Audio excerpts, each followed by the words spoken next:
What's up, everyone? We're back for yet another best ball show here. As we wind down the NFL preseason. Week 3 just finished up. We're gonna kind of get in some news and some notes. We'll go through another best ball draft as well. As that the best ball Mania 3 is starting to fill up. It's getting close. Simon, how are you? How are you doing? How's your weekend? How's everything looking for you heading into this week? We're 1 week, actually about 2 weeks, week and a half away from NFL season. I think. Right about now. How's your weekend going? Good, man. I'm on my last. Oh, I think you're on mute. Muted Zoom again. Yeah. No, I'm doing good, man. I'm on my last few slow drafts of Best Ball Mania. Maxed it out again this year, so we'll see how it goes this year. The good thing about this year is there's been a lot less injuries in the preseason, so I feel like a lot of more of my teams are fully intact going into it. Like last season, I had 25% Etienne, so I lost 25% of my teams before the season even started, and then I had Ryan Fitzpatrick as my main backup, so I probably had him on about 30-40% of my teams. So just everything was wiped out, in week 1 basically. So it was a miserable season last year. But good to make it through the preseason, and we got some news to cover today. Yeah, for sure. There was a much better preseason for me as well. I think as a whole for everybody, as like you said, those 2 guys got hurt. Dobbins got hurt last year as well. There's a few other guys, so hopefully all the players can remain healthy going forward through the regular season. Everything can work out well for us. But yeah, there's quite a bit of news to get into here. But at first, let's hit on a couple of promos here. Let's hit on the RPS one. We got that NFL 15. It's still going strong here. We've got that promo going still. It's going to be 15% off every month until the life of your subscription. Every month you keep subscribed, you can get that 15% off every time. That's going to include all sports, one price. Every single sport. We got NFL starting up. College football started up last week. We got MLB still going full swing. We got NASCAR. Tennis just started today with the U.S. Open. All sports, one price. We're not going to price gouge or anything. That's even going to be active for our SaberSim. We're partners with them. SaberSim, I got the sweatshirt on now. One of the best optimizers around. We incorporate our player pools and chords with that too, so you'll know where all our guys are. So head on over, join the movement, and use that promo code NFL15 to get yourself 15% off. That's our best discount up to date, I think. I don't think we've ever ran one this good before, so it's a big discount as we're counting down the days to NFL. So get on over and join the movement there. And also, as we're getting into this underdog draft, make sure to go over to Underdog and use the promo code RUNPURE. That's going to get you a $100 match on your first deposit. So head on over. That's going to get you 4 entries into the Best Ball Mania 3 draft as is nearing completion to getting filled up here. So head on over. Use that promo code RUNPURE to get your $100 match on deposit. But now we can kind of dive into a little bit of recent news here. The biggest news, I think, it's a tragic story. Brian Robinson was carjacked, whatever, got shot multiple times, lower extremities, it sounds like. He says he's in good spirits. Everything's looking forward. Hopefully we can see him back on the field later this year. But what are your thoughts on this? It looked like he was going to be the starting running back, and Antonio Gibson was pretty much left for dead as like a kick returner. But interesting to see how this plays out. Now, what are your thoughts on this, Simon? Yeah, definitely glad it didn't end up worse for Brian Robinson. Seems like he's going to be okay, and he has an opportunity to make it back before the season's over. Coach Rivera didn't say there was a timeline for his return, so we're still kind of up in the air on what's going to happen with him. But from a fantasy perspective, it's definitely better for Antonio Gibson's situation, because it was looking like Brian Robinson was going to be the starter for the Commanders this season. So now that puts Antonio Gibson back on the map as far as fantasy is concerned. Like I said, we don't know how many games Brian Robinson is going to miss at this point. Like, this news is just kind of fresh. It happened a couple days ago. But, like we said, like, good thing that Brian Robinson is okay. It's not worse. And it's just kind of a waiting game to see when he gets back. But Antonio Gibson is probably going to be creeping up the draft boards at this point. Yeah, for sure. He was on quite the tumble down the draft boards over the last couple of months. It looked like he was pretty much done for. This could be his second chance or maybe his last chance with this team. We'll see how that goes forward. J.D. McKissick will still be there for sure as a passing down back and such. And another pretty big news story broke today.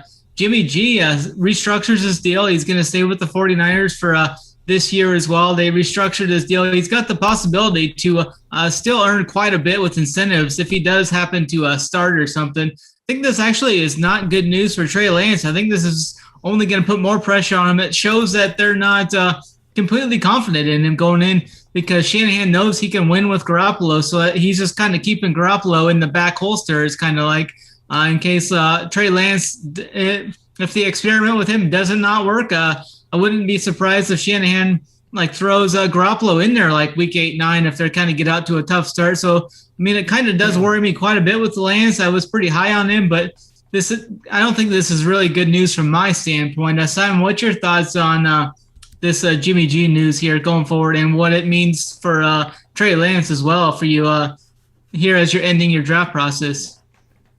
For me, you could look at it at one of two ways, the way that Snyder just described, or it could be maybe they weren't getting a lot of interest from the trade market and they had to kind of restructure his contract so that he'd be easier to trade. I think he's cheaper now for a team to acquire, but they gave him a no trade clause in his new updated contract.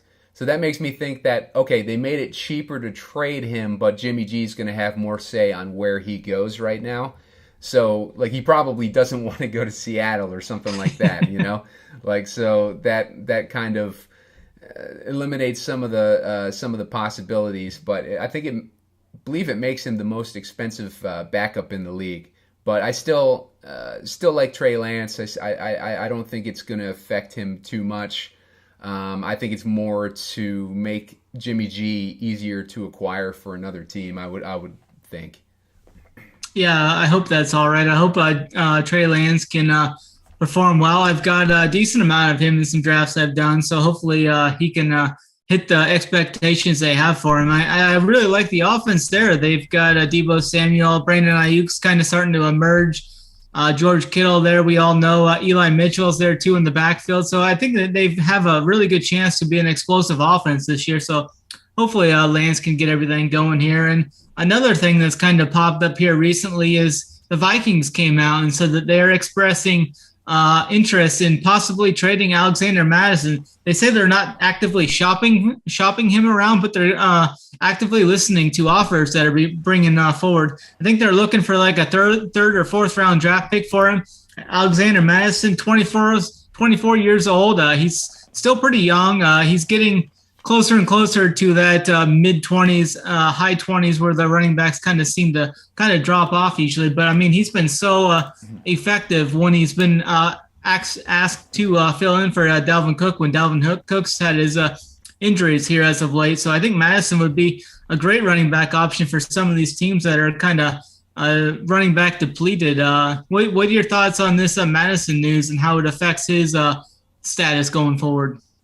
Yeah, I agree with you on that. I think that 12 teams, I believe was the blurb, had reached out to the Vikings in regards to acquiring Mattison. And it looks like the Vikings, they're probably asking for too much right now. I believe the blurb said that they're looking for a third or a fourth round pick in the next draft. So the price is a little bit high for him, but I think if a team gets in a situation where they lose a starting running back or something like that, Mattison is probably on the top of the list for potential running backs to acquire in a situation like that. So I would not be surprised to see him move at some point during the season, but at the same time, it's gonna cost a lot to acquire him. Yeah, definitely. I think if somebody loses a stud running back or something, and they're definitely in contention for the playoffs or something, mid-season or something, I think the Vikings could definitely get what they're asking for there. So that'd be interesting to monitor as we're going forward. Another guy that's kind of been making some headlines here as of recently, Darren Waller's right there too. He's looking for a new contract. He's actually not making that much. He's only scheduled to make $13.8 million over the next 2 years, which is equivalent to the 17th overall tight end as far as the pay scale goes. We got Kittle right there at 15 million, Travis Kelce at 14.3, Godert's at 14.25, Mark Andrews is making 14 a year, and then David Njoku's even right near 14. He's at 13.7 million per year. And then you got Darren Waller, who's I think he's one of the top five tight ends for sure in the NFL, and he's not making as much. He's looking for a new deal here. He actually just got away from his old agency. I think he was with Clutch Sports, that LeBron James marketing firm. He went away from them, and now he's looking to join up, I think, with Drew Rosenhaus. I think he has to wait like 5 days for due diligence or whatever that is. So I think Drew Rosenhaus is going to represent him next. What are your thoughts on Darren Waller here? You think he's going to get that big deal he's looking for, or do you think he could possibly maybe even be on the move in a possible crazy blockbuster type trade? Yeah, I mean, this is kind of what we were talking about with JSU a couple weeks ago, where I was kind of thinking that his head wasn't in it or something weird was going on. It seems like he was just trying to get a new deal, so maybe there's something of a like kind of a silent holdout or some kind of like he's not he's in some sort of a holdout like for his contract. Seems like it's going to get worked out though before the season starts up, from what I've read, and he's got Drew Rosenhaus, like Snyder mentioned, as his new agent. So I think that if he's going to have an agent that can get him the max of what he's looking for, I think he's got the right agent now. LeBron's agency, I don't know what they must have been doing, but yeah, I'd take Drew Rosenhaus over that in a heartbeat. So we'll see what happens with him. And yeah, he deserves to be one of the highest paid tight ends in the league. Obviously, I think Gesicki, he got the franchise tag too, so he's probably up there as far as tight end salary. Oh, so yeah. I mean, like the list of guys that are like getting more money than Darren Waller is too long. He should be the highest paid top three at least tight ends in the league right now. Yeah, I definitely agree. Hopefully they can get everything worked out before the season starts, because I'm overweight on this Oakland Raiders passing attack in best balls and regular other fantasy leagues too. So hopefully they can get everything settled away. Another guy, another tight end, we can just jump into another tight end right here. Logan Thomas is a kind of a guy I've been taking a few shots on at the end of drafts. It looks like he's going to be back here. They say he should return by at least week 2. So I think that's a good deal for him. I think he'll be one of the main targets there. I mean, he's a big body. He's proven. So I kind of like him, getting him late in those drafts. What are your thoughts on Logan Thomas entering this season, as it looks like he's going to be back sooner than we thought originally? Yeah, Logan Thomas is one of those forgotten weapons that has been going undrafted a lot in the Best Ball Mania contest. So, if I was still drafting in that, I'd be taking more Logan Thomas right now. And, I'd probably take him round 16 and up. I think if he starts week 1 and he plays the entire season, you're getting a steal there. But even if he starts week 2, like some people are suspecting, then he's still a great deal in those late rounds. We've seen what kind of weapon he can be, and Carson Wentz loves his tight ends, so it could be a great landing spot or great combination with Wentz landing there as the new QB. So we'll see what happens with Logan Thomas, but yeah, good history of having a breakout season. He got hurt last year, and he had a shitty quarterback last year. And now at least Wentz is an upgrading quarterback who has a history of throwing to the tight end. So we'll see how that pans out. But definitely worth taking flyers in the 16th to 18th round, I think. Yeah, for sure. Definitely agree there. Baker Mayfield is officially announced a starter, and then right after that, Sam Darnold gets hurt there. We were anticipating the Baker Mayfield news all year long. We've been taking some shots on him at the end of the drafts, kind of some cheap stacks with those Packers guys or the Panthers guys. So I was definitely not surprised with that. I have a decent amount of Baker Mayfield in some drafts this year. What are your thoughts there on Baker Mayfield? And now that Sam Darnold's injured, it looks like he's going to be out for 4 to 6 weeks. I thought I seen for Darnold. Yeah, it was a high ankle sprain, so that sounds about right. Yeah, 4 to 6 weeks. I haven't seen the official word on it, but I know it was a high ankle sprain. It looked a lot worse than that too. Like it looked like his like ankle just like broke. So to come out of there with a high ankle sprain is actually pretty good news, I think, for Sam Darnold. But Baker, I haven't drafted a bunch of him. I do like his weapons a little bit more, knowing that Baker is going to be the quarterback, and he's going to have a leash now of at least 4 to 6 weeks. So we can see if he can get on the right track early on in the season. He's got the weapons that he needs. He's healthy, and he's shown the ability in the past to be a top-tiered quarterback. So we'll see what happens in this new environment for him. But yeah, I think Baker Mayfield's still worth taking shots on in those later rounds. Yeah, for sure. Another guy we've been kind of talking about all throughout the preseason, offseason is Travis Etienne. It looks like he's going to be heavily favored. They said they're going to use him a lot in the passing down work, kind of like he was in college there. So, I mean, that's good. He's going to be the lead back there for sure and used a lot and heavily in that passing game. So are you still pretty high on Etienne going forward? I think we were on him. I've got a decent amount of him. What's your thoughts on Etienne now with that confirmed status going into the season? Yeah, it was a report out of ESPN, and they were reporting that it looks like he's going to be used heavily or featured heavily. So we'll see what happens there. Etienne, I've been drafting him when I can in the 4th. I haven't really been reaching too much in the 3rd unless I get desperate at the back end of that draft. But yeah, I think Etienne, as much as you can take him in the 4th, I think he's worth picking up for sure.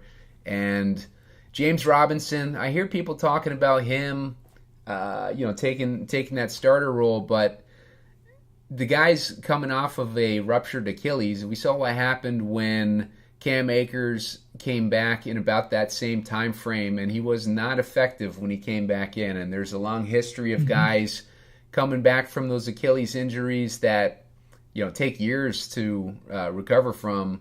I think the guy with Tennessee last season, Deontay Foreman, was the only one I've really can remember that came back and had an effective run, especially in fantasy. But like he had a good stretch of games when Derrick Henry went out last year. But I think he's a few years removed from his ruptured Achilles. So we have yet to see a guy come back the next season and be really effective. So I'm not buying the James Robinson hype. I'm sticking with Etienne in this situation, and like I said, I'll draft him in the 4th round, or if I get desperate, like very late in the 3rd round. Yeah, for sure. They're another running back that's been in the headlines quite often this preseason over the last 3 or 4 weeks is J.K. Dobbins. It was a guy I was definitely heavily targeting when he was in that 5th and 6th round. I was targeting him a lot, even in the 7th round at times. There for a while when people thought he was going to go on the PUP list. So I'm heavily exposed to him. There's a couple of multiple dispute reports out there. You listen to John Harbaugh, he's not really sure what they're going to get out of him early in the year. They're hoping that he's good to go for week 1. It kind of sounds like there's some other stuff out there saying he's going to get a light workload early in the season. I could see them kind of mixing him in lightly on the first couple of weeks, but Dobbins himself says he's ready. He's prepared himself, and he's ready to get after it full speed. So we'll see what kind of happens there. I have been shying away from him as his ADP has been going back near that 4th round. So I haven't been drafting Dobbins in the 4th round versus where I was a lot in the 5th and 6th round. So I kind of tailed off my exposure to him a little bit. I was exposed to him at like 75% there for a while. That's dipped down to like right around 55% or so now, but definitely still high on Dobbins. I think he's still got that upside to be like a top 10, top 15 back, and he was going at a pretty good value, I thought, there for a while. What are your thoughts on Dobbins coming into the year? I know there's a few mixed reports out there, and Harbaugh hasn't really confirmed anything to 100% confirmed type. What's really going to happen yet? What's your thoughts on that? Yeah, I wouldn't be surprised if we see a situation like we saw with Saquon Barkley last year, where the first 4 weeks or so they kind of ease him in.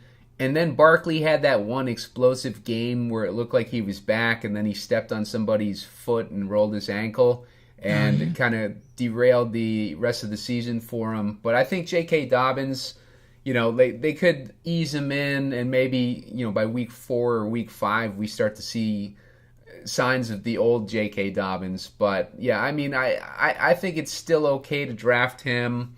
As his ADP falls a little bit. Actually, I think he's falling back down a little bit on this recent news. People are kind of getting scared off by it and drafting Mike Davis, because Mike Davis is actually expected to be the starter or be getting the biggest load in week 1. So we'll see what happens there. But Mike Davis, don't mind taking stabs on him. I've actually been doing that in the 18th round. And J.K. Dobbins, I'm not necessarily shying away from him. I'm not really targeting him. But if the value fell to me, I would not mind taking J.K. Dobbins in those hero RB or zero RB type of builds. Yeah, I think that's a great way to put it right there. I think I would fully agree with that too. I'm not going to be actively targeting him right now if he's in that late 4th, early 5th round. But if he's there mid 5th round or something, I'm definitely open to taking him and stuff there. I think that kind of hits pretty much all the recent news we've had here lately. We can I'll hit on the promos here one more time. We got the NFL 15 going still. Up until I think we're going to run that until week 1 or the first night of the NFL game. So not much time left. Head on over and use that promo code NFL15. That's going to get you your 15% off for life on your monthly subscriptions. It's going to include SaberSim 2, our optimizer, upload, import, do all that stuff.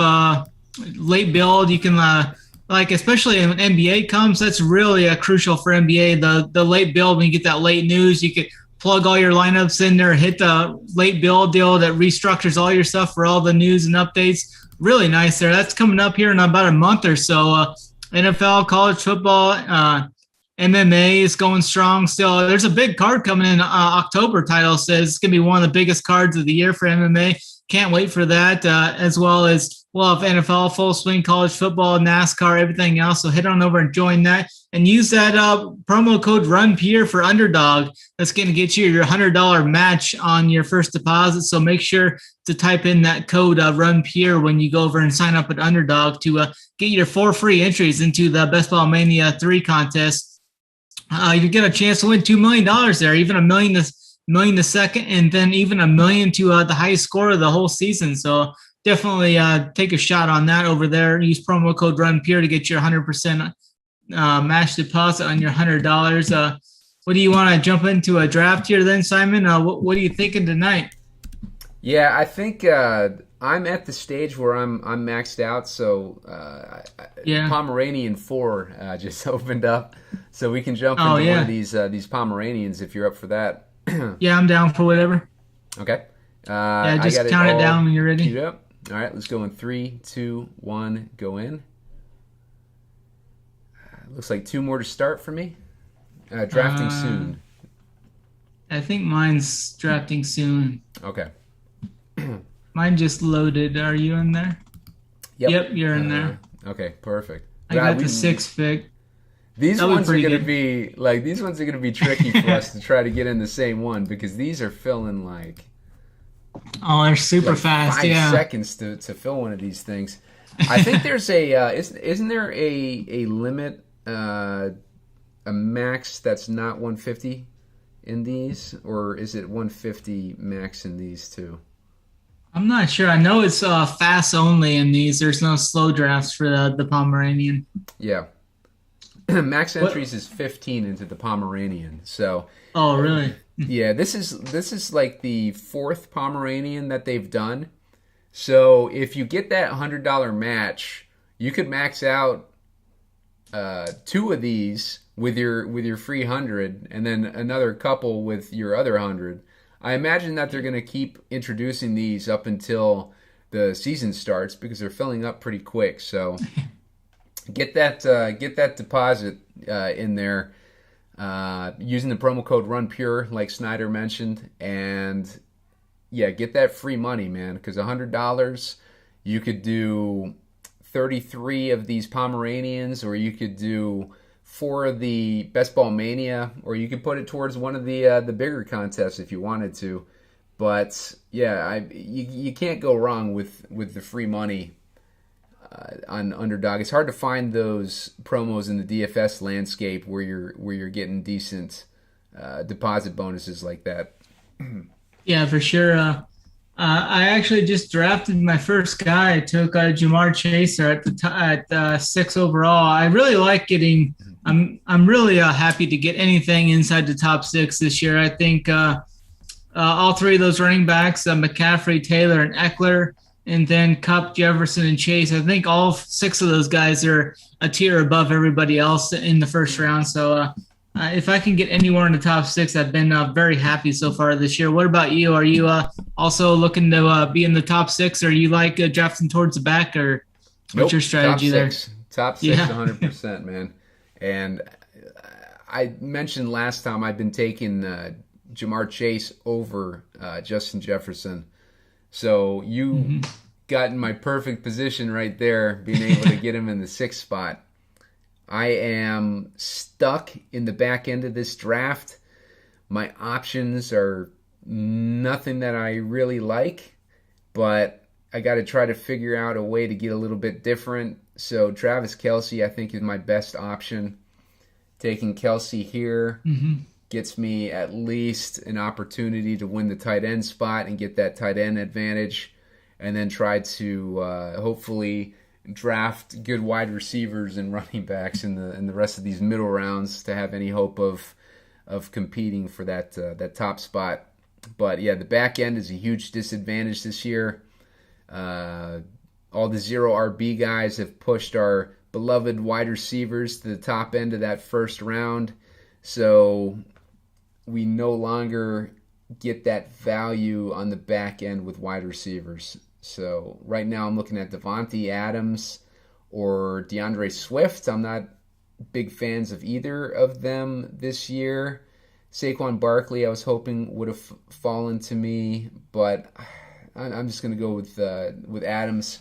Give a little shout out to Snyder. Adams is his boy this year. He likes him on that Vegas offense. I'm a little bit further down on Adams, but I don't mind taking him in the second round like that. Yeah, for sure. What are your thoughts? Do you have any thoughts on since you took Kelce there? I did a draft a couple days ago. I had a late pick like that. I think I was actually it was 11 or 12. I took Kelce, and then I ended up going with, I think it was Mark Andrews. He fell to me, and on the way back, I somehow got Andrews. So I went kind of double tight end, like double stud tight end there to try and make a unique team. I don't think anybody's really doing that. If you could get like a Pitts and Andrews or 2 stud tight ends, I think that's kind of a unique build in a big tournament like that BBM3. What are your thoughts on something like that for a strategy? I believe it's called bully tight end, is what some people refer to it as too.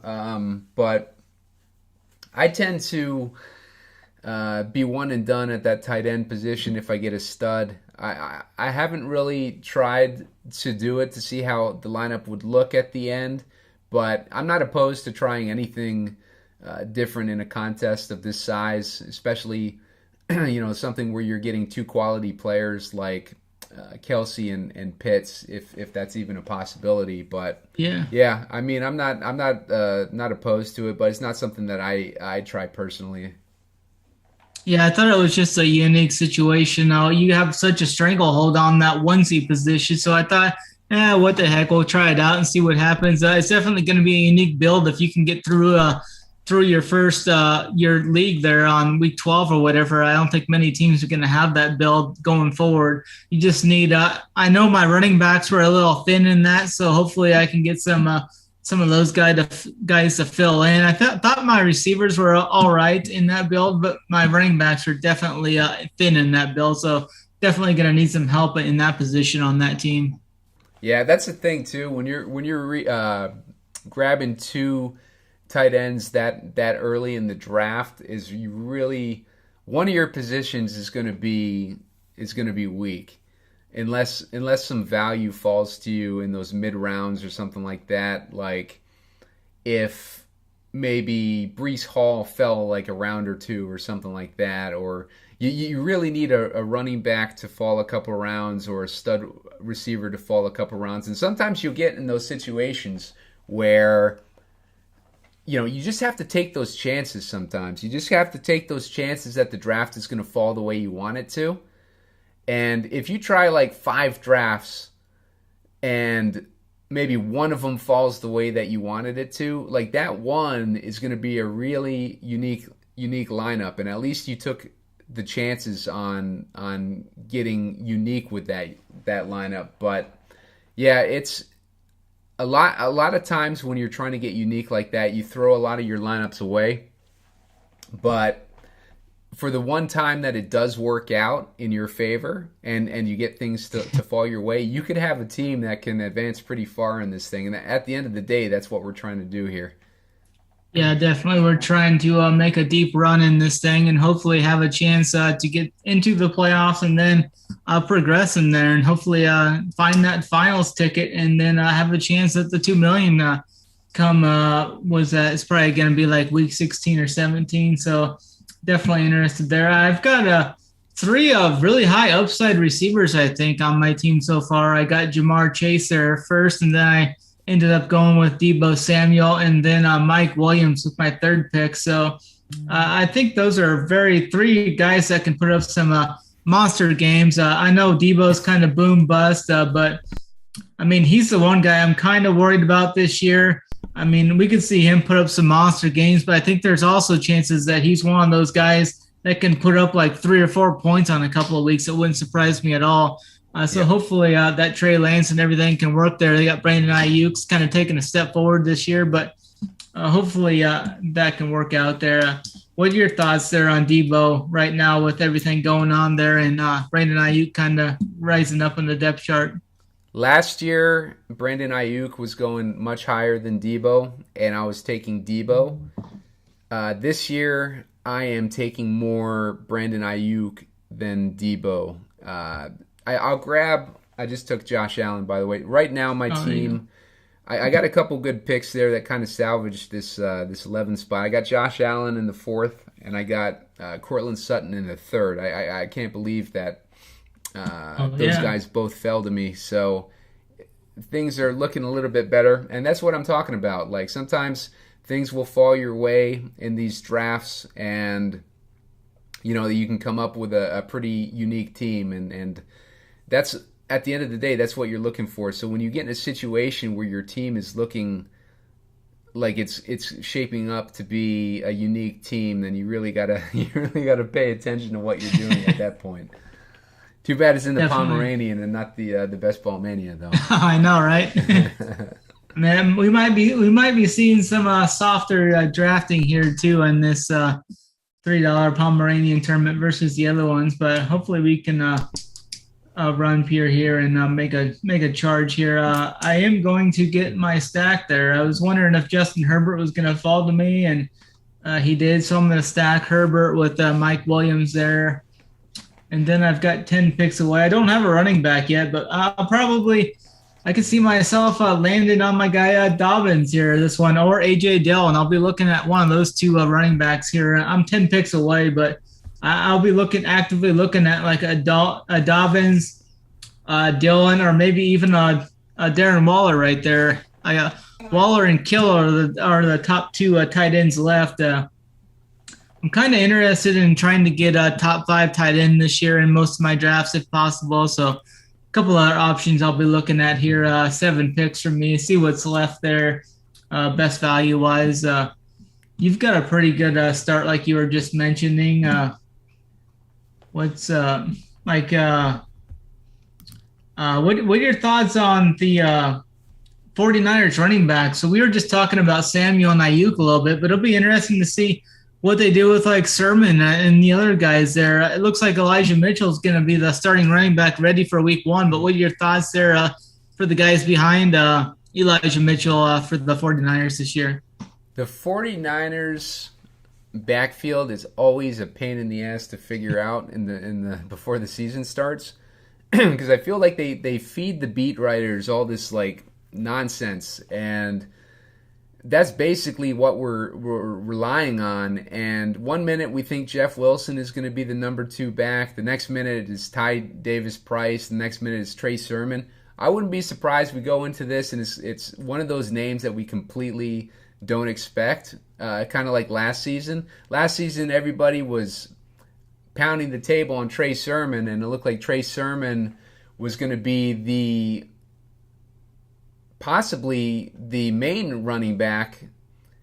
We had Mostert in the mix last year, and we had Jeff Wilson also in the mix. It looked like Trey Sermon was being drafted right around where Mostert was getting drafted last year, and week 1 comes around and he ends up being on the inactive list, healthy scratch for the game. And then we find out, all this news trickles out that Shanahan wasn't happy with Sermon, and like all this just negative news just starts coming out on Trey Sermon. And then next thing you know, Mostert's out, and you got Elijah Mitchell coming out of nowhere and taking that starting role. I guess it wasn't really out of nowhere. We were drafting him in the late rounds last year, sprinkling him in, but it was not expecting him to be the starter, that's for sure. So it's kind of a similar situation this year.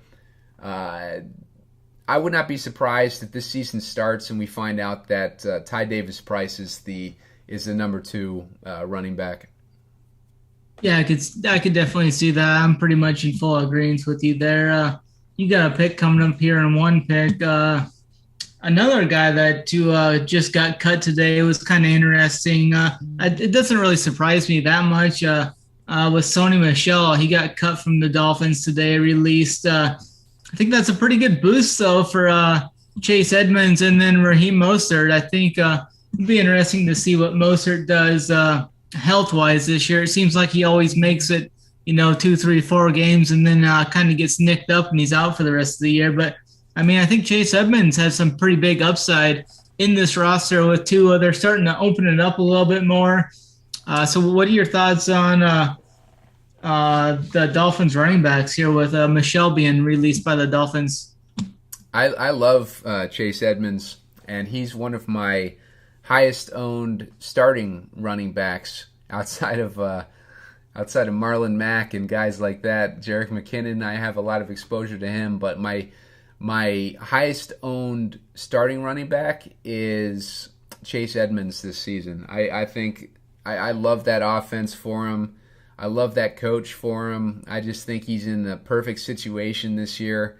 I'm kind of a Chase Edmonds truther because he usually ends up as my highest owned running back, but this season I think is going to be different. I know it's famous last words, but I really like his situation this year, especially compared to previous years. And hearing that Sony Michel news, I think that's good for Edmonds. It's also good for Mostert. I don't mind taking those stabs on Mostert in the later rounds too. Yeah, for sure. I've kind of pretty much got an RB0 approach going there.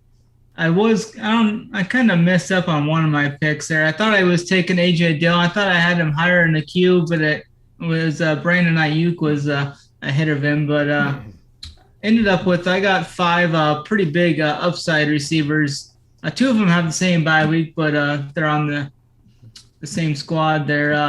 I thought you had a really good back-to-back picks there, going with AJ Dillon and then Cam Akers. I think those are both big upside guys. I think AJ Dillon's going to be featured more in the red zone this year too. I think last year he was the guy getting most of the carries once they got inside the 20, if I remember right. So I really like AJ Dillon, the value that they got there. I think Aaron Jones is going to catch a lot of passes this year. I think AJ Dillon's kind of going to be more of the goal line guy. What's your thoughts on that? I think you're right. I think they'll use Aaron Jones as a reverse wide back. I think he might have kind of a similar role to Deebo Samuel last year, except he'll be more, obviously more focused on running than catching. But I think, like they're going to have him in the game a ton, and I think they're going to have both running backs in the game a ton. And AJ Dillon is the perfect just like bruiser back type of guy, but he can also catch the ball. So it's going to be hard taking either of those guys off the field. And they're both going to get a decent amount of work in the running and passing game. I think Aaron Jones will be the primary receiving back. But yeah, getting AJ Dillon that late felt like a value. I like taking the risk with Cam Akers too. Cam Akers in the the sixth round, I guess. Yeah. Six. So I like taking him there.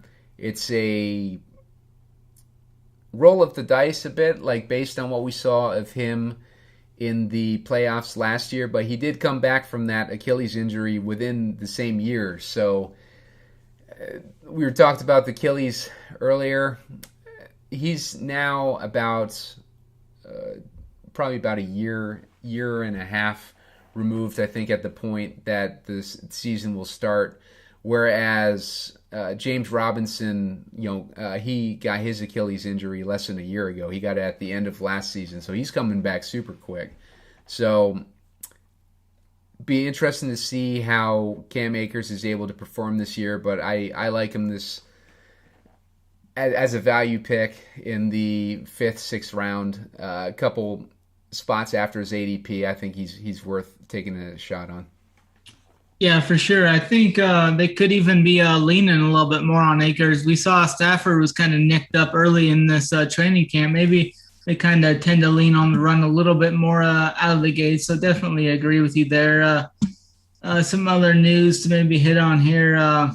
Laviska Shenault recently got traded to the Panthers.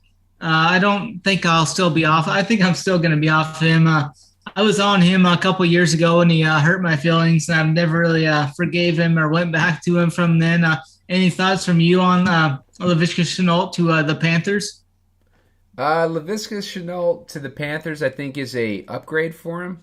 Not an upgrade in quarterback, obviously, but I think he needs a new change of scenery. He needs a coaching staff that wants him.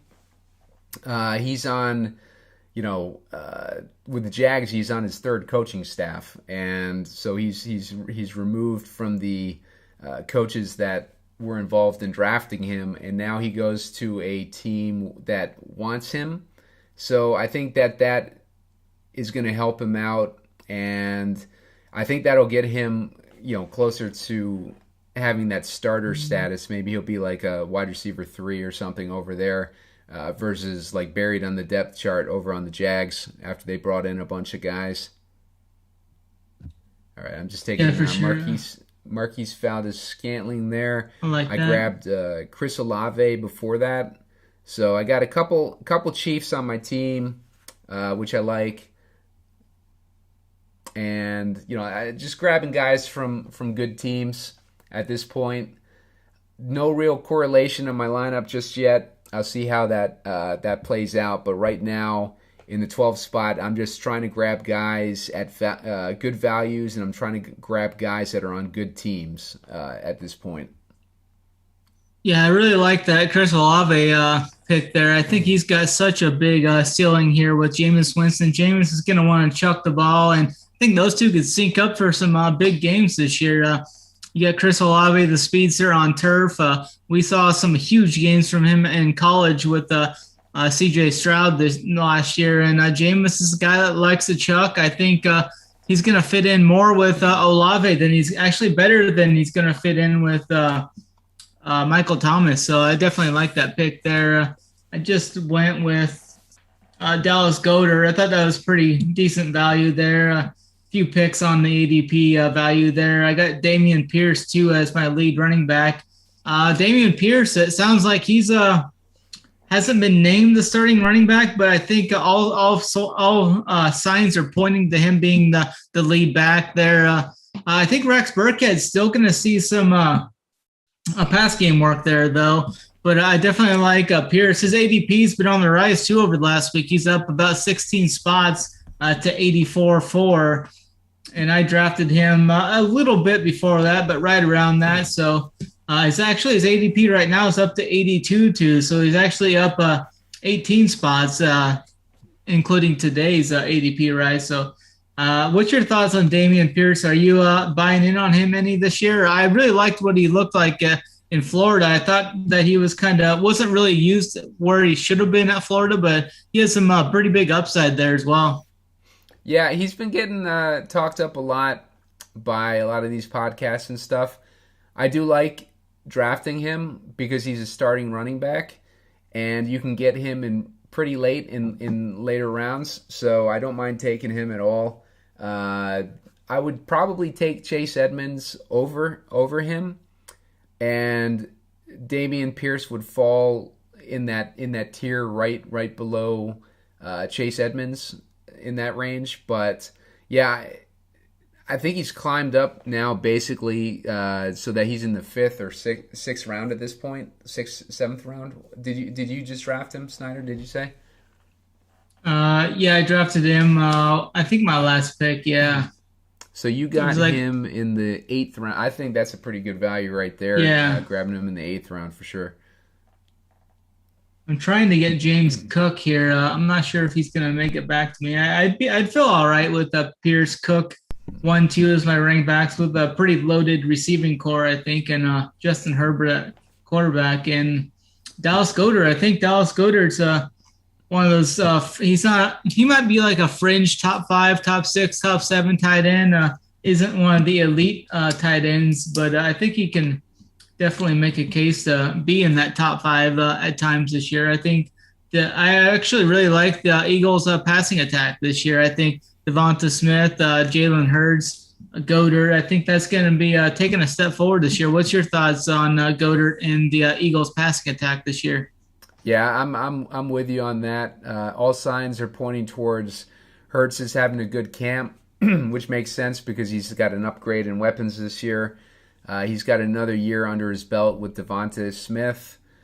He's got more reps in with Goedert this year, and then he's got obviously A.J. Brown, who's a buddy of his, is now on the team. So he's a huge upgrade in weapons this year. It looks a lot more promising than it did last year, where his top guy was like Quez Watkins or whatever, apart from Devonta Smith, a rookie wide receiver. So yeah, no, I like where they're at this year. As a fan of the Eagles, I'm also pretty excited to see what ends up going down this year. So good stuff there. I'm up right now. I'm just kind of looking to see who I want.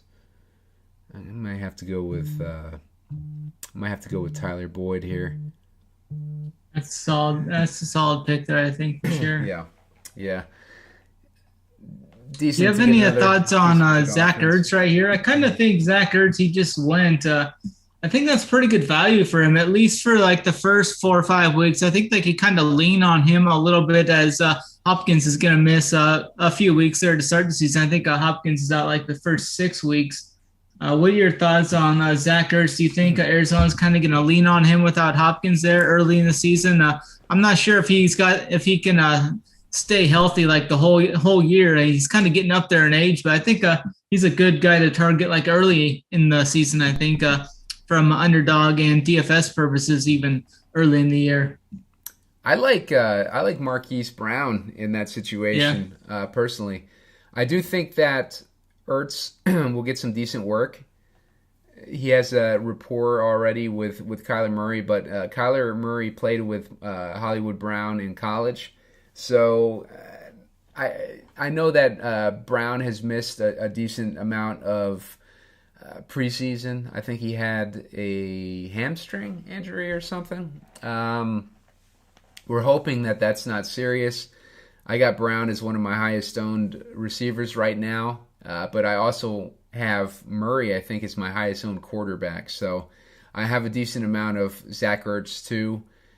So I don't mind taking any of those three. I think it could go any way with Ertz this season. He could be old and dusty, or he could be like a target monster. So we'll see how it plays out, but. Yeah, if the end of last season is any indication, then he should be set for a pretty decent season. Yeah, for sure. I've kind of pieced together a decent running back crew. I think I went with a receiver heavy at the start of the draft, and then I got Herbert and Goddard, but I've got Damian Pierce, James Cook, and now Naheem Hines. Here recently. What are your thoughts on that? You like any of those guys? I think Hines is still going to have a role like we saw last year. I think Hines is still going to have a passing role, even with JT there healthy. And then I like Cook's upside out of the backfield. Any thoughts on those running backs that I just selected? I like Damian Pierce. Obviously, we just talked about him. Yeah. And I think you got a good value on him. He's the perfect guy to target in those 0 RB builds. Like if you have to wait to get that first running back. So I think you got a good score there. James Cook, jury's still out on how he's going to be used this year. We're getting words now of Zach Moss having a prominent role again in this offense. Where we all thought he was I can trust that. Yeah. Yeah, exactly. We all thought he was left for dead. It could be just like the team putting out words and trying to get him on the trading block or something like that. Oh, so true. You never know. And then Naheem Hines, there's been a lot of talk about him getting a decent amount of work this year. So, yeah, I mean, shaping up pretty good for RB2s there. And then I might take a stab on a guy like Mattison or something like that if I were in your shoes to try to get one of those guys that could really put your team in a league-winning situation if the RB1 goes down. Yeah, actually, I just had him queued up. I think I'm going to go with Mattison there. That's the guy that if Cook goes down, I think he's definitely got top 10 RB upside there. If I happen to work into that. So now I've got 4 running backs here. Pretty much I took a Cook at 102 and then Hines at 115 and now Mattison at 126. So I think I'm pretty much sheared up there for running back for at least a little bit. I'll be looking at like QB and tight end here in my next picks, I think, to find a second tight end and possibly a second quarterback if I could get like a Tua or a Trevor Lawrence or maybe even a Jameis Winston. Those are the guys left. I kind of like some Irv Smith there too. If he makes it back, Pat Fryermuth, I think he'd be a solid tight end too. Albert O's right there too. So I think I'm going to be looking at one of those 3 tight ends actually in my next pick. I was hoping that Melvin Gordon would fall that extra one to me, and I would get like ridiculous value on him. Oh, definitely. But he gets taken the round the pick before me. I just went with who did I go with? Mecole Hardman, as a consolation prize there. What is Isaiah McKenzie's ADP. Did he get taken already? I got it right Somebody here. took McKenzie already, damn it. Yeah, his ADP has actually continued to rise. He's up 12.1 spots over the last week even. Damn. All right, well, shit. Who do I have? All right, I don't want to take two. Shit. All right, I'm gonna go with Jalen Tolbert here. That's not who I wanted. Fuck me. Like, I had a guy in mind that I wanted to draft around here, but I haven't updated my in-app rankings in a couple days, so he's a little further down than I was hoping. But okay, we'll see if he makes it back to me. I won't say anything because I don't want Snyder to snipe him.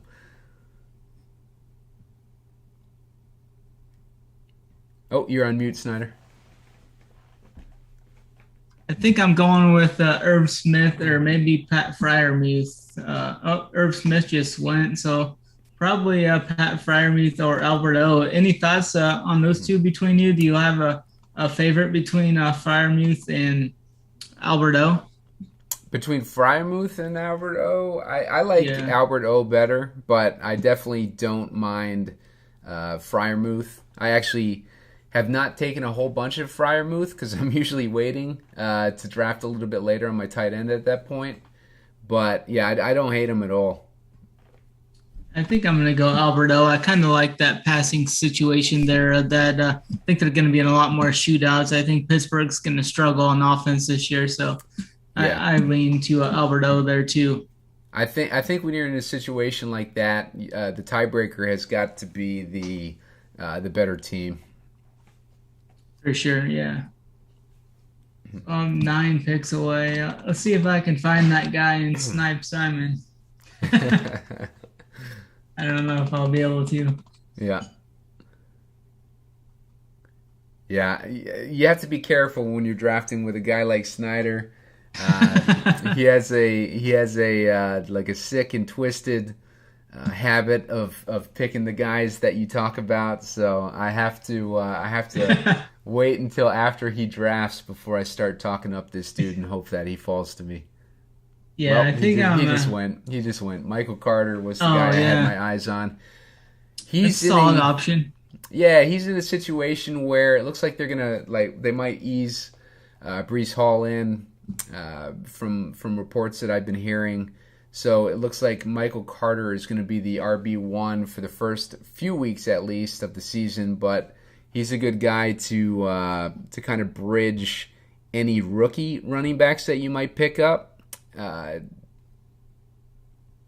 while you're waiting for your rookie running backs to maybe win starting jobs or something like that. It's good to pick up guys like Michael Carter, who who will have a few weeks at least at the beginning of the season to make a dent as a starter. Yeah, I was actually in a dynasty draft yesterday. Had the first pick, and I took Breece Hall, but I almost took Drake London over Hall just because I thought London's in a better situation. Receivers have more longevity, and I just hate going with a jet there where Breece Hall could kind of go to die there almost. What's your thoughts on that? Yeah, I mean, I understand why you would want to take Drake London for sure.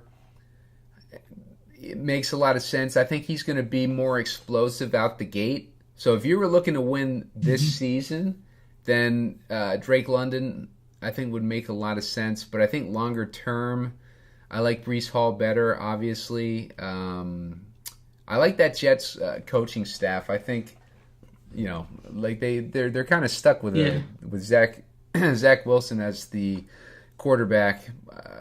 I don't know why they drafted him, but it's funny with Zach Wilson. You're always seeing him on the sidelines, laughing and enjoying watching other quarterbacks, take his starting role. I remember last year. He was almost relieved not to have to be the starter mid-season last year when he was watching these other quarterbacks starting games, and he was just like a fan on the sideline or something, And this past game reminded me of that when he was up in the stands or whatever, up in the press box, watching the game and watching this dude, Strevler. Like, that dude's a stud, man. Like, and the Jets just dropped him. The Jets just dropped this Strevler guy. This dude came into every game that the Jets played in the preseason when they were down, and he came back to win all the preseason games. I didn't play a lot of preseason DFS, Snyder, but like, how was Strevler with ownership? Were people actively trying to get a piece of him, or? He wasn't really that highly owned. Everybody was usually playing. There was usually one or two quarterbacks that were starting and that were going to get like 2 or 3 quarters. So that's kind of ownership kind of surrounded one or two guys every slate. So I just I had a pretty good preseason. I just pretty much just jammed the good plays, jammed the guys that were going to get the most playing time, and I mainly just played a lot of cash in a few tournaments and single entries and stuff. But I really liked the preseason. I just play the best plays basically, and just let other people kind of make the mistakes. So I kind of really enjoy the preseason. I wish it was still 4 weeks. Yeah. I would not be surprised to see that guy picked up by another one of these QB hungry teams, because he was really impressive, I thought. In the preseason, he's been around a lot. He's kind of a journeyman. I think he came from the CFL, and before that, he played on several other leagues or teams or whatever. But he's a guy to kind of keep an eye on the waiver wire, see if he gets picked up. He's like the PJ Harvey of PJ. What was his name? The Panthers guy, PJ Walker. Of 2022 season. So let's hope that Strevler finds his way onto a team and eventually, maybe he'll get an opportunity to play in a real game. Yeah, I'm gonna go with McKissick there. It's kind of a little bit of reach. I was looking at him and Zamir White. I think McKissick's got some pretty big upside to catch 50, 60 passes this year, especially with Robinson. I think they could even lean on him a little more as kind of an extension of the run out of the backfield if Gibson continues his poor play. So I kind of just took a little dart throw on him because I don't really have any stud receivers. So hopefully I can piece together something with those 5 guys I got now. Do you have any opinions on McKissick with the news and such? Are you gonna start drafting him more or less, or what's your thoughts there? I'm gonna tend to stay away from that backfield personally. But yeah, I don't I don't hate the thought process there. Just not for me personally. I would rather go Antonio Gibson or bust for me, I think, or like Brian Robinson in the late rounds. We'll see how far he falls. I think he's already been drafted in this. Someone took him, I think, just recently. Yeah. But I don't mind taking stabs at Brian Robinson depending on how far he falls. If he fell like past the 15th, 16th round, I think that's where I'd start to take some shots at him, Yeah. Just because it's when you get that far in the draft, it's hard to find any decent running backs. I think I might go with, it's between Sammy Watkins and Marvin Jones for me right here. I think I've got enough. It's either that or I could even go with another tight end, but I don't think I need that.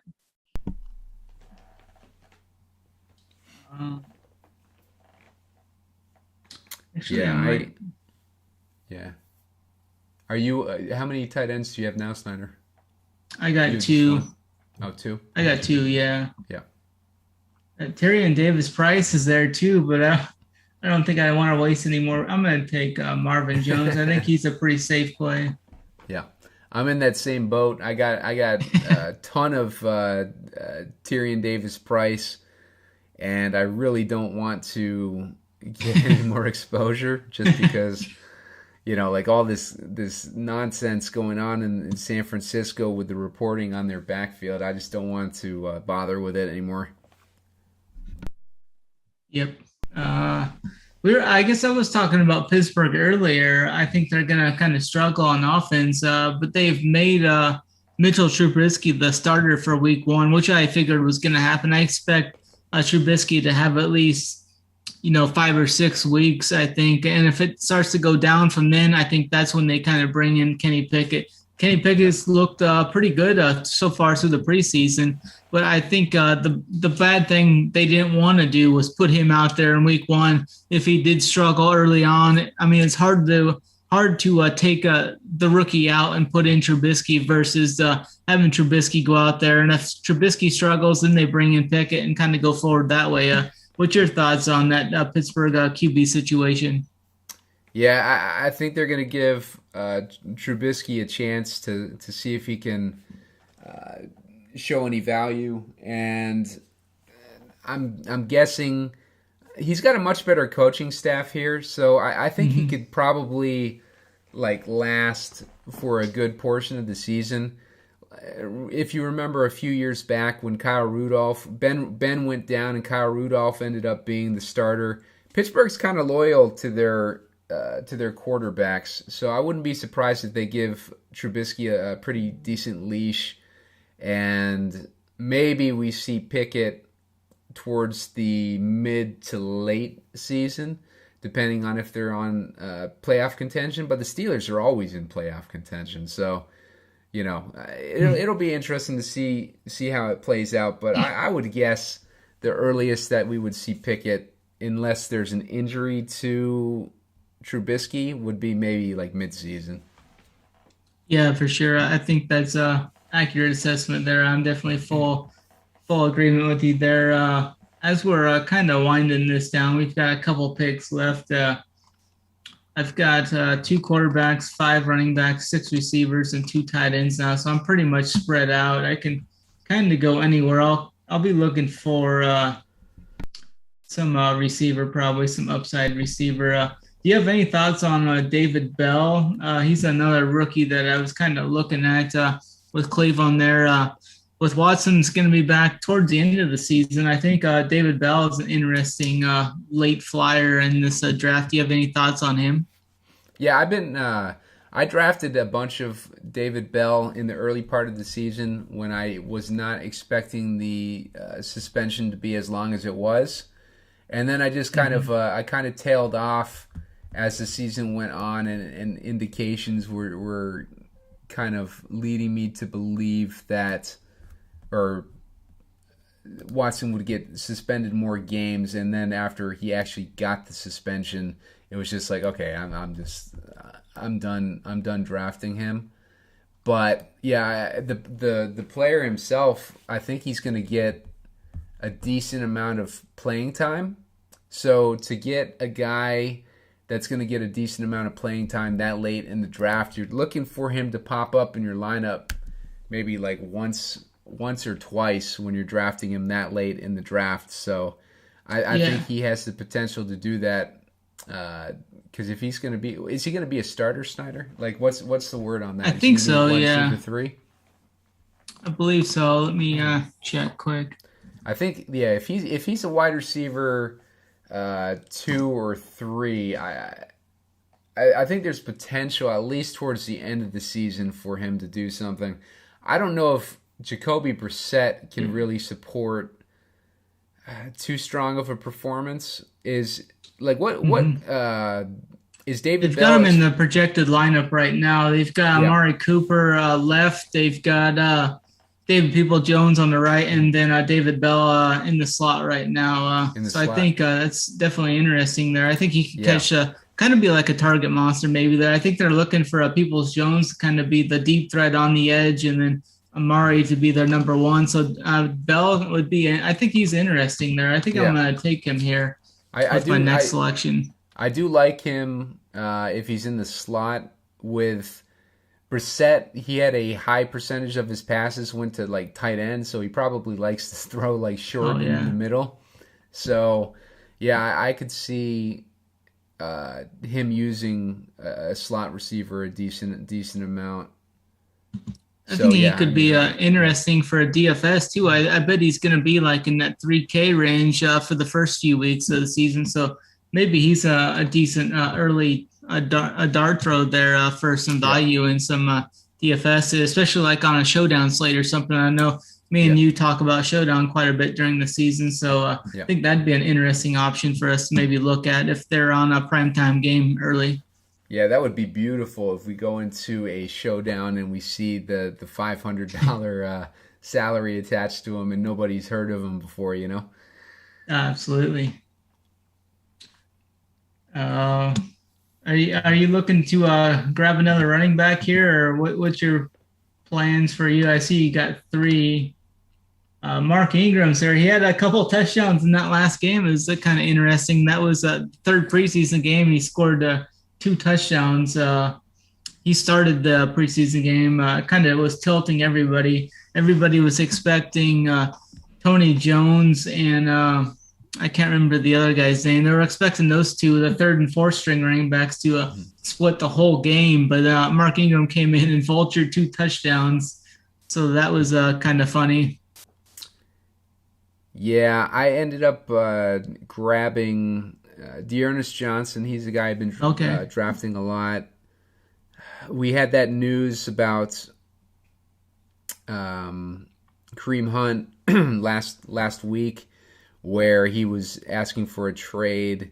So I like the volatility of that situation, maybe taking advantage of a situation where he ends up as the number 2 for sure behind Nick Chubb. And I'm going to grab Joshua Kelly here because all signs point to him being the number 2 already not already, but like him being the number 2 in Los Angeles on the Chargers. So people were expecting Isaiah Spiller to be that, to have that role, but it looks like Joshua Kelly maintains that, and he's looked pretty good in the preseason, but I don't know if I'm buying any of that with Joshua Kelly.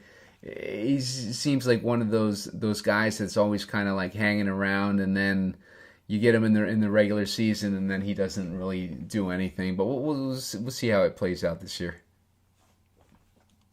I ended up just taking Mark Ingram there. I really didn't have anything I was too high on or had much conviction on anything. I could have went with Odell there. I've got him on a few teams, but I'm not sure if he's going to find a team until like late in the season for like a playoff push or something. So I ended up just going with Mark Ingram there. I think this is the only team ever I've ever taken 6 RBs, but I basically went RB0 and just tried to hodgepodge, maybe try and get 10 to 15 points out of these guys each week somehow to just fill in that with a pretty strong wide receiver core. I think that pretty much gets us through 3 guys left in the draft here for us. I think we pretty much hit on all the news. We hit on Kenny Pickett. We really didn't hit on Malik Willis or Sam Howell, I guess, but they were both looking pretty strong, though, in their preseason finales and all through the preseason as well. Malik Willis showed off the wheels. He's got that big rushing upside. I think Sam Howell's looking fine. What's your thoughts on those two, how they performed in the preseason?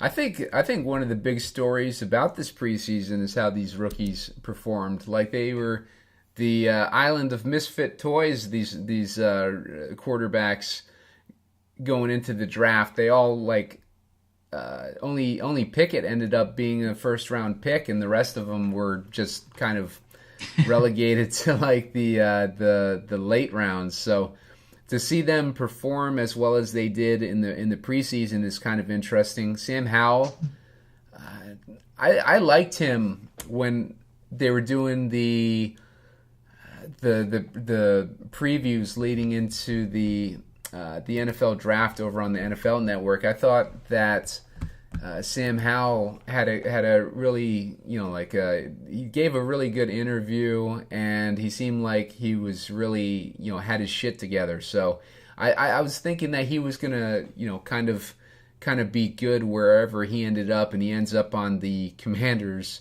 And yeah, like Snyder said, like in these preseason games, he's done pretty well. So I would not be surprised if at some point mid-season or whatever, Sam Howell ends up taking that role from MVP Carson Wentz. So. We've all seen Dusty Wentz at times. He can definitely find some rough spots there. Yeah. That pretty much concludes our draft there. It just ended. I can run down my team here first. Yeah. I've got Justin Herbert at quarterback. Then I got Tua Tagovailoa. I actually got pretty good value on him. His ADP's at 135, and I was able to get him at pick 150, so pretty good value there for the upside. Everybody's talking up this Dolphins passing attack. I'm kind of still wait and see on this, but I think there's a huge upside here with Tyreek Hill and Jalen Waddle. I didn't have either of those to stack with Tua, but naked Tua there is fine. I got kind of a hodgepodge at running back, so I didn't take anyone until about the 8th round. I got Dameon Pierce, James Cook, Naheem Hines, Alexander Mattison, J.D. McKissick, and Mark Ingram. But I'm pretty happy with the strong upside I got with all these receivers. I got Jamar Chase with my first pick there at pick 6, then went back with Deebo Samuel, Mike Williams. I got Brandon Ayuk. I got Drake London, Marvin Jones, Paris Campbell, and then David Bell there at the end.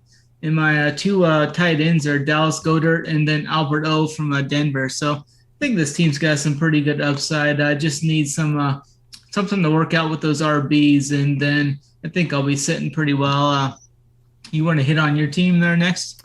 Yeah, I like that draft, Snyder. And then I ended up with Josh Allen and Jameis Winston, Cam Akers, A.J. Dillon, Devin Singletary, Dearness Johnson, and Joshua Kelly. I was in kind of a similar situation with that 0 RB to start off, and then I ended up getting those back-to-back Cam Akers and A.J. Dillon in those mid-rounds there.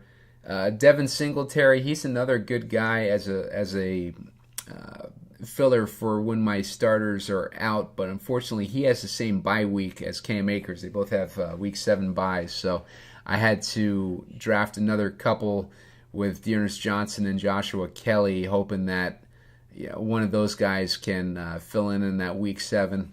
Wide receivers, I ended up with Devontae Adams, Cortland Sutton, Chris Olave, Marquise Valdes-Scantling, Tyler Boyd, McCole Hardman, Jalen Tolbert, Jarvis Landry, and Zay Jones. So we got Jarvis Landry and Chris Olave to go with my Jameis Winston. And I find myself doing that a lot. Like if I get into if I get into that situation where Jameis Winston, like if I have Olave on my team and I get past guys like Trevor Lawrence and Tua Tagliova.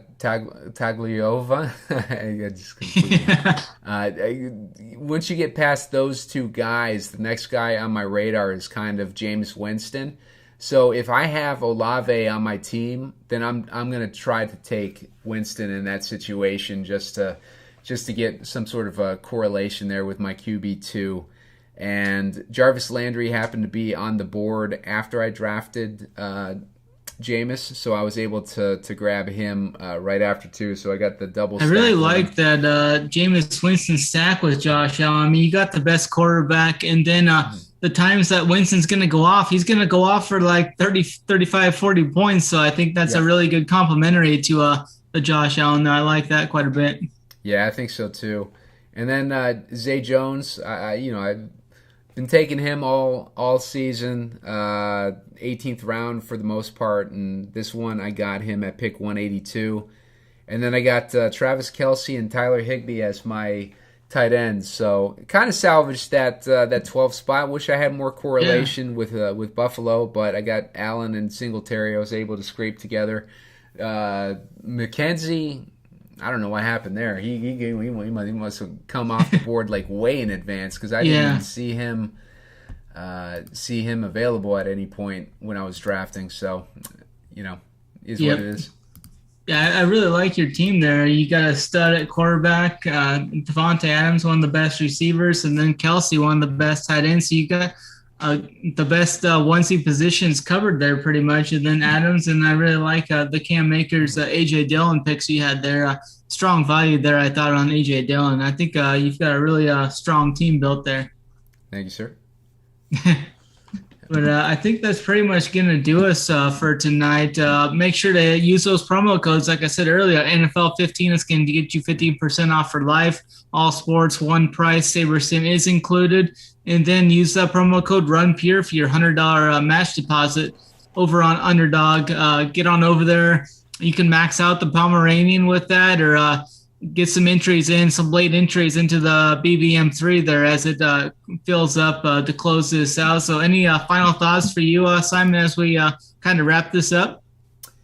We are past the preseason. The final piece of the puzzle is coming with these roster cuts and guys getting picked up off of waivers and everything. We've taken you through the whole season. Next week, we'll come on and do a recap next week, and hopefully, be able to put another Pomeranian on or something like that.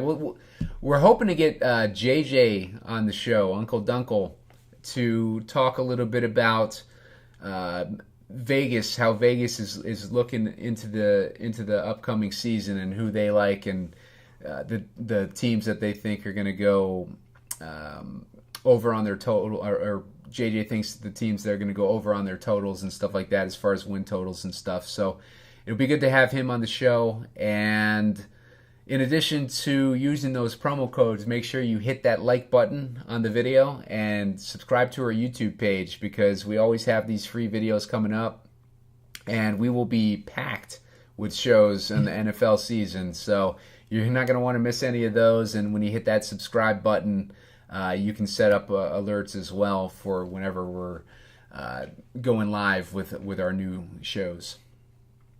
Yeah, for sure. We had a college football show too last Friday. Hopefully we can get another one of those in this week. I think we may even have me and Dunkel might even bring back that college football Saturday morning show where we kind of go through from a betting and a DFS standpoint, kind of like we did on the PGA Bet show. So looking forward to that. Looking forward to having him with us next week, possibly too. So I think that pretty much covers us for anything. You got anything else there, Simon? Yeah, I got one other thing. For some of our audience, you might be more into doing the season-long drafts and stuff like that, and you may be thinking that you want to get into DFS. Well, we just recorded a How to Win at NFL DFS with Hoop and Tambo. Both those guys have had a ton of success playing DFS on DraftKings with NFL, and they walk you through their process for building lineups and how they pick their guys and how they build their lineups and everything. So you're going to want to check that out. That's on our YouTube channel. You can find it on the on one of those playlists there. You can find it on. Actually, just watched that. Yeah, it was a great video. Yeah, the Trust the Process is the playlist that you can find them on. So check out that show. Just recorded a couple days ago, so you get a good idea of how to play DFS going into the season. Or if you used to playing, like, get on there, check it out, and get a refresher before going into the season to remind you of how to build your NFL lineups. Yeah, definitely. Yeah, like I said, I just watched that here recently. A very good video there, step by step. They kind of go through some different strategy types for GPPs, cash games, what to look for, how to use Vegas, the totals and everything. So go on, check out that video. It's a great tutorial video. So head on over there. But I think that's pretty much going to do it for tonight. So we'll be back next week to kind of wrap things up as we head into the NFL that Thursday. Looking forward to everything that we got coming forward. We've got some live golf this week. We've got a couple of really big college football slates. We got a big, I think, 11-game slate on Thursday, and then a 14-game slate on Saturday, and then a night slate there as well on Saturday. So definitely head on over and check that stuff out. The U.S. Open tennis is going right now. We're going to have stuff going all week long for that. I think there might be an MMA deal this week too. MLB is kind of closing down. They said the live final this past weekend. BigT had a pretty good showing there. A lot of other members were really good there. One of our members actually finished third in that too. So I head on over to 5K. Yeah, it was awesome. So head on over to Run Pure Sports, join the movement with us, use that promo code NFL15. But I think that's going to do us for tonight. For Simon, for Mitch, that's going to do us. Always run pure, and thanks a lot for watching.